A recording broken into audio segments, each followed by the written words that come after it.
Horus. Horus is an ancient Egyptian deity known for his roles as the god of kingship, protection, the sun, and the sky. Often depicted as a falcon or a man with a falcon head, Horus was worshipped throughout Egypt's history, from prehistoric times into the Roman period. He embodies various aspects through different forms, each emphasizing distinct attributes. Horus is notably connected to the pharaoh, symbolizing the king's divine right to rule and his role as a protector of the realm. Khepri.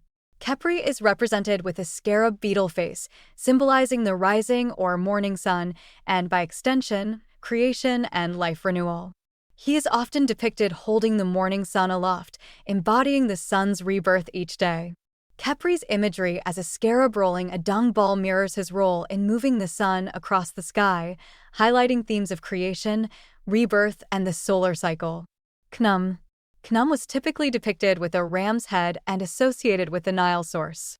Known as one of Egypt's earliest gods, he was believed to create human children from clay on his potter's wheel, symbolizing creation and rebirth. Khnum was revered at significant riverside locations like Elephantine and Esna, often alongside other deities like Satis and Anuket. Khonsu. Khonsu is the moon god, often depicted as a young man or as a falcon wearing a moon disk. His name, meaning traveler, reflects the moon's nightly journey across the sky. Khonsu was associated with timekeeping and was believed to aid in the creation of new life. He was part of the Theban triad with Ammonius and Mut as his parents. Known for his protective and healing abilities, Khonsu was revered as a guardian of night travelers and had a significant cult center in Thebes. Maahes. Maahes is the lion-headed god of war, associated with protection, weather, and knives. His origins are connected to the creator god Thoth and the feline goddesses Bast and Sekhmet. Maahes' name reflects his role as a guardian and avenger, and his worship was centered in Tarimiu and Perbast, sacred to Sekhmet and Bast respectively. Montu. Montu is the falcon god of war, symbolizing the pharaoh's conquering vitality. He was primarily worshipped in Upper Egypt and Thebes. Montu's imagery includes a falcon-headed or bull-headed figure, often adorned with a sun disk and carrying weapons, reflecting his martial attributes.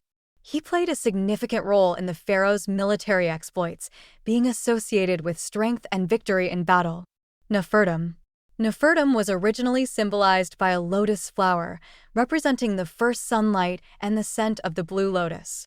He was considered the son of Thoth and either Sekhmet or Bast, and depicted as a beautiful young man with lotus flowers around his head or as a lion-headed figure.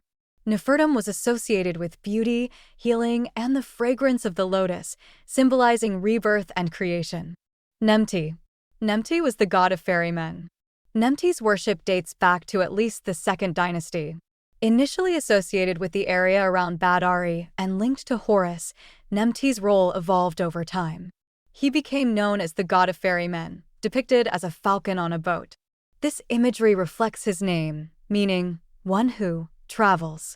Nemty's main cult centers were Antiopolis and Pernemty in Upper Egypt. His myth involves a tale where he inadvertently aids Isis, resulting in punishment. Neper. Neper was associated with grain, particularly barley and emmer wheat. He is depicted as a mature man with symbols of grain above his head and is considered the son of Renanudit, the harvest goddess.